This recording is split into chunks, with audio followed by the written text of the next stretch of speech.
Hi guys, सभी को जय हिंद जय भारत। दोस्तों, आज हम आपको चाणक्य नीति में बताए गए चाणक्य की सबसे ज़्यादा पावरफुल नीतियों के बारे में बताएंगे। वीडियो को अंत तक देखते रहिए। उससे पहले आपसे निवेदन है कि वीडियो को लाइक और चैनल को सब्सक्राइब जरूर करें। आचार्य चाणक्य कहते हैं, आज के समय में व्यक्ति को ज़्यादा सरल और सीधा नहीं होनी चाहिए। अगर आप जंगल में देखें पाएंगे सीधे पेड़ सबसे पहले काटे जाते हैं, जबकि टेढ़े मेढ़े पेड़ अक्सर बच जाते हैं। इसी प्रकार इस दुनिया में चतुर और स्वार्थी लोगों की कमी नहीं है, जो हर समय अपने फायदे की तलाश में रहते हैं। ऐसे लोग अपने लाभ के लिए किसी के वो नुकसान करने में नहीं चूकते। इसलिए यदि आप ज़रूरत से ज़्यादा भोले और सरल बने रहेंगे तो लोग आपको आसानी से ठग सकते हैं और आपका फ़ायदा उठाने में कोई कसर नहीं छोड़ेंगे। समझदारी के साथ जीवन जिएं और अपनी अच्छाइयों को अपनी कमजोरी ना बनाएं। हम अपने आसपास कैसी उदाहरण देख सकते हैं जो अत्यधिक सीधे साधे स्वभाव के कारण दूसरों के बातों में आकर उनका काम करते हैं। सवाल यह उठता है, अगर सीधे साधे ना रहें तो क्या इसका मतलब हमें बुरा बनना चाहिए या दूसरों के साथ गलत व्यवहार करना चाहिए? ऐसा बिल्कुल भी नहीं है। आपको केवल समझदारी से काम लेना है और अपनी बुद्धि का सही इस्तेमाल करना है। आज के समय में कई लोग दूसरों पर अच्छा प्रभाव डालने के लिए अच्छा बनने की कोशिश करते हैं। जब भी कोई मदद मांगता है बिना समझे सोचे समझे मदद कर देते हैं, भले ही इससे उसका खुद का नुकसान हो। ऐसा अक्सर इसलिए होता है कि ये उदारता दूसरों को भला करेगी, लेकिन वास्तविकता ये नहीं है। लोग आपकी मदद को आपका स्वाभाविक स्वभाव मान लेते हैं, है ना, और आपकी फ़ायदा उठा लेते हैं। इसलिए किसी की मदद करते समय यह ज़रूर सोचें कि आप भावनाओं में आकर ये काम कर रहे हैं, है ना दोस्तों। सीधे साधे और अच्छे होने में कोई बुराई नहीं है दोस्तों, लेकिन अपनी सीमाएं तय करना और समझदारी से काम लें आज के समय की ज़रूरत है। लोग ऐसे लोगों को बेवकूफ़ समझते हैं और आए दिन उससे अपने काम निकालते हैं।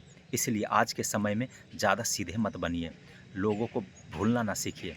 अगर आपको कोई लगता है आपको कोई फ़ायदा उठा रहा है या कोई काम निकालने की कोशिश कर रहा है तो उसको किसी भी प्रकार की मदद करने से साफ इनकार कर दीजिए। इसके अलावा सीधे लोगों की और खासियत होती है, वह किसी का विरोध नहीं करते। अगर कोई उन्हें भला बुरा कहते हैं, उनका अपमान करें, तो वह इस व्यक्ति को कुछ नहीं कहते हैं।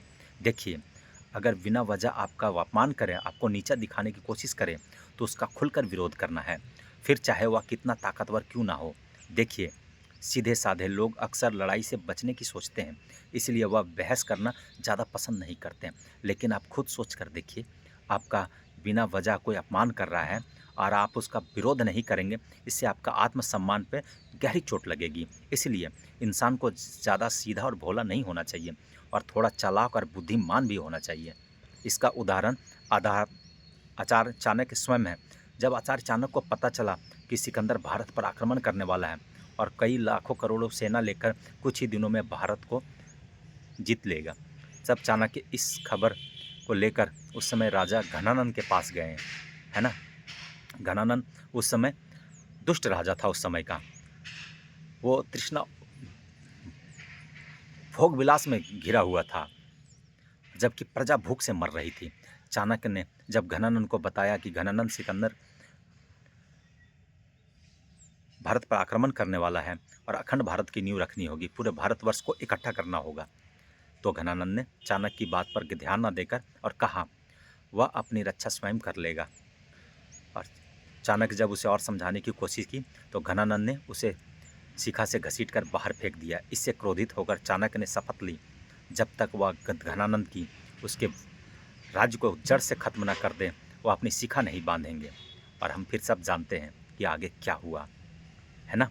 आचार्य चाणक्य ने चंद्रगुप्त मौर्य को शिक्षा दी और उनके साथ मिलकर साम दाम दंड भेद से और सभी कूटनीतियों का प्रयोग करके घनानंद के जड़ से उखाड़ को फेंक दिया।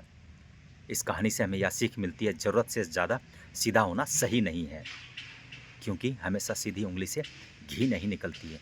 इसलिए अपने जीवन में कभी कभी उंगली टेढ़ी भी करनी पड़ती है। दोस्तों, अगर ये वीडियो आप लोग को अच्छी लगे तो सब्सक्राइब कीजिएगा। मुस्कुराते रहिए, अपने लिए अपनों के लिए। जय हिंद दोस्तों।